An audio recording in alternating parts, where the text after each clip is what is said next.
Teman-teman pasti akan heran jika sudah tahu di balik tempat ini memiliki sejarah yang begitu memalukan dan menyedihkan, namun orang-orang masih mau melakukan pesta pernikahan di sini.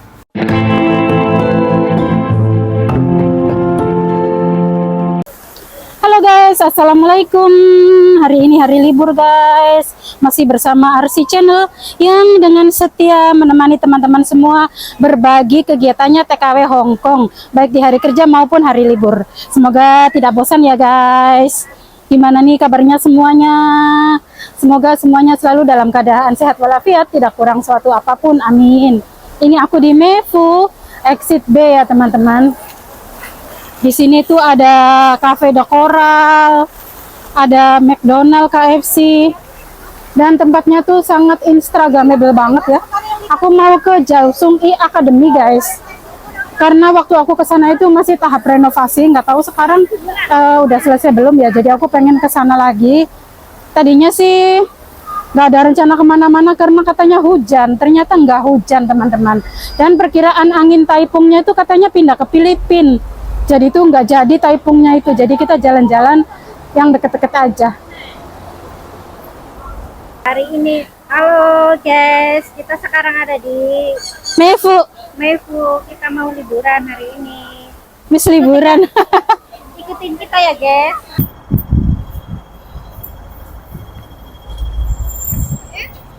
Ya inilah teman-temanku yang cantik-cantik.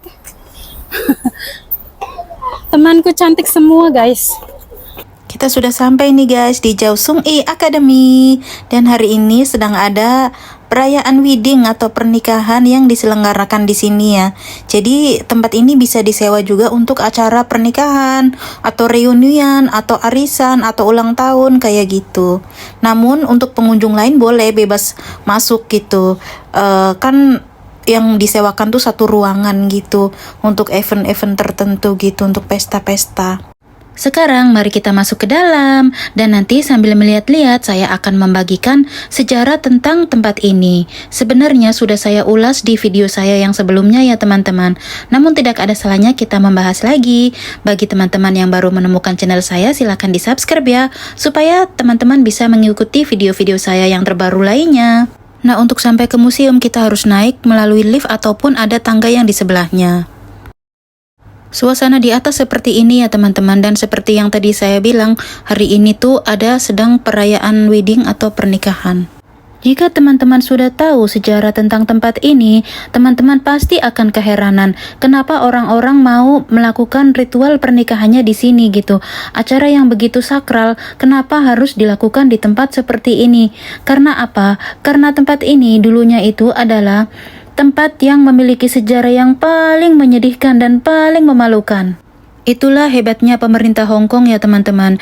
Jadi sebuah tempat yang dengan histori begitu memalukan, begitu kotor, begitu menguras air mata, namun disulap menjadi sebuah tempat untuk perayaan happy-happy, untuk perayaan yang kan notabene kalau pernikahan tuh pasti suasana gembira gitu ya. Bahkan di sini tuh banyak sekali gedung-gedung yang masih terkunci untuk menutup sejarah kelamnya. Jadi tidak dibuka sampai sekarang. Banyak sekali gedung-gedung yang terkunci.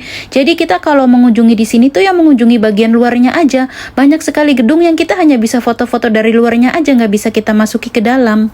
Selain menyediakan gedung untuk event-event seperti pernikahan, ulang tahun, reunian, arisan, di sini juga menyediakan kedai kopi atau kafe dan juga restoran-restoran. Nah sekarang kita masuk ke sejarahnya ya guys. Jadi ini itu pada zaman perang candu di mana Cina dipaksa membayar pajak dan dipaksa menyewakan tanah kepada Inggris. Ini adalah sebuah bangunan kantor bea cukai. Penggunaan lainnya adalah untuk penjara dan rumah sakit jiwa. Dan ini juga dijadikan tempat penampungan bagi para budak-budak yang akan dikirim ke negara lain. Jadi teman-teman bisa bayangkan tempat ini dulunya penuh dengan teriakan-teriakan orang kesakitan, orang-orang yang terjajah, kemerdekaannya terampas, akan diekspor ke negara lain untuk dipaksa bekerja secara gratis. Dan dari mereka yang terzolimi tanpa bisa melawan, tanpa bisa berbuat apa-apa itu, banyak sekali yang kena gangguan mental atau dalam bahasa sekarang ODGJ. Di situ mereka pun tetap disatukan tanpa fasilitas, tanpa pelayanan, tanpa pengobatan gitu, disatukan teman-teman. Bayangin, yang satu terjajah, depresi harus disatukan dengan orang-orang yang sudah depresi, sudah gila gitu. Dan di sini juga banyak sekali orang-orang dengan penyakit-penyakit kotor seperti lepra dan semacamnya, disatukan teman-teman. Yang ini sakit, yang ini gangguan jiwa, yang ini masih siap dikirim ke negara lain. Bayangin gimana terjajahnya mereka, gimana sakitnya mereka. Jadi sebenarnya tempat ini tidak layak untuk dikunjungi ya teman-teman. Kalau bagi warga Hong Kong yang tahu sejarahnya itu hanya mengorek luka lama gitu. Tapi bagi kita orang Indonesia kan jarang ada yang mau searching dulu gitu gimana sejarah tempat itu gitu. Dan kalaupun sudah tahu malah makin penasaran gitu ya. Dan untuk kesini itu kalau dari MTR Meifu ya, jangan ngikutin Google Map ya teman-teman. Nantinya perjalanannya makin panjang dan akan lama sekali. Pokoknya teman-teman dari exit B itu ya, di situ udah banyak sekali papan panah petunjuk yang akan mengantarkan teman-teman ke tempat ini. Jadi lebih deket, kurang lebih 10 menitan saja akan langsung sampai gitu. Gedung-gedungnya itu di sini masih sangat terawat ya teman-teman. Dan hari ini kayaknya ada event, mau ada pesta pernikahan di sini.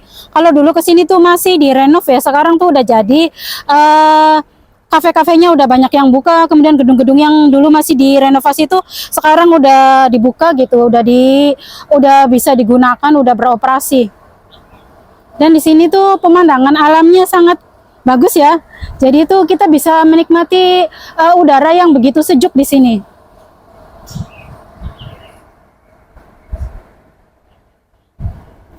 Ini tuh gedung dulunya gedung rehabilitasi ya, rehabilitasi para penderita lepra dan penyakit-penyakit kotor yang dikhawatirkan menular. Dan di sini juga pernah digunakan sebagai tempat penjaraan. Namun gedungnya itu masih sangat terawat, guys.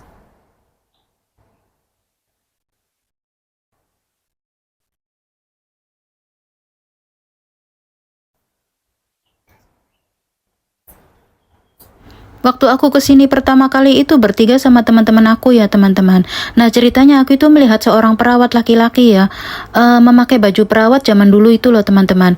Nah terus aku ngomong sama temen aku, ada yang unik loh, tadi aku ngeliat perawat laki-laki gitu, tapi bajunya tuh kayak zaman dulu gitu, aku bilang gitu. Terus teman-temanku tuh bilang, mana, katanya nggak ada, kapan, katanya aku nggak lihat, katanya gitu. Nah terus aku baru nyadar, loh iya ini kan udah nggak beroperasi lagi, ini kan bukan rumah sakit lagi gitu, fungsinya udah nggak berfungsi udah dari tahun-tahun kapan gitu, udah ratusan tahun yang lalu gitu. Aku baru nyadar teman-teman. Kemarin ada yang viral lagi ya guys. Jadi ada seorang TKW, dia mencuri jam tangan temennya, liburan bareng, katanya sih ngegame, terus jam tangan temennya itu jatuh, mungkin diambil sama dia. Nah temennya itu sebenarnya nggak lama tuh langsung nyadar kalau jam tangannya hilang tuh. Bahkan si temennya itu ya ribut juga sama dia, dianya mau ngomong, kok bisa hilang sih, kamu tuh gimana sih? Padahal dia yang ngambil. Terus kata temennya, yuk kita lapor polisi, yuk lapor polisi. Kata dianya, aku masih ada acara lain lah, katanya, kamu sendiri aja yang bikin laporan. Terus dianya tuh cepet-cepet pergi, jadi mereka berdua tuh berpisah. Nah si anak ini ditinggal sama temennya, mau masuk ke kantor polisi sendirian tuh nggak tahu, nggak berani, nggak tahu punya alasan lain, jadinya tuh nggak jadi bikin laporannya tuh. Nah sampai di rumah mungkin dia beneran jamnya hilang, akhirnya besok paginya bikin laporan polisi. Nah si jamnya ini jam iPhone gitu loh, watch iPhone, jadinya kan mudah dilacak ya. Kalau iPhone-nya sudah disambungin sama HP mah dilacak, akhirnya ternyata yang nyuri itu temennya sendiri gitu loh teman-teman. Ada saja ya TKW ini, ya Allah. Ya memang jam tangan iPhone itu lumayan ada harganya ya. Dan ketika dilacak itu jam tangan ini berpindah-pindah gitu, sebentar ada di Yunlong, sebentar ada di Tsim Sha Tsui, dan tahu nggak ketemunya di mana? Ketemunya itu di Tuen Mun. Kayaknya sih mbaknya ini mau dijual, kebingungan jualnya di mana gitu ya. Akhirnya si mbaknya ini pas sudah ketahuan gitu ya, sudah ketemu sama temennya, temennya juga kaget, ternyata yang ngambil jam tangannya itu temennya sendiri gitu ya. Terus si mbaknya ini mohon-mohon supaya jangan dipenjarakan. Akhirnya untuk mencabut kasus, si mbaknya ini tetap bayar $6.000 teman-teman. Dan kemudian dia di blacklist, keluar dari Hong Kong, udah nggak bisa masuk Hong Kong lagi. Jadi segitu parahnya ya, nyurinya nggak seberapa gitu ya. Ya 6.000 tuh kalau uang kita ya sekitar 12 jutaan ya. Akhirnya di blacklist, harus keluar dari Hong Kong dan harus bayar denda $6.000 Hong Kong teman-teman.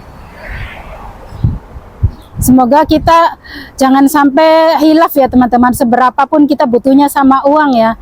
Jangan sampai berpikiran untuk mencuri yang akhirnya merugikan diri sendiri. Sedangkan mereka itu kan orang sekampung gitu. Jadi si mbaknya itu mohon-mohon supaya jangan diviralin di kampungnya kalau dia udah nyolong gitu. Aduh, ada-ada aja ya memang TKW itu. Panitianya masih sibuk melakukan persiapan, namun tamunya udah pada datang ya. Nggak tahu pestanya siang atau malam. Dan pemandangan dari atas itu indah banget teman-teman, lihat. Nah, untuk naik ke atas itu bisa dari lift ataupun bisa ada tangga ya teman-teman. Yang di sebelahnya lift itu ada anak tangga untuk naik. Baiklah teman-teman, videonya saya cukupkan sampai di sini dulu ya. Terima kasih buat yang masih menyimak. Mohon maaf jika ada salah-salah kata. Sampai jumpa di video selanjutnya. Bye-bye. Assalamualaikum.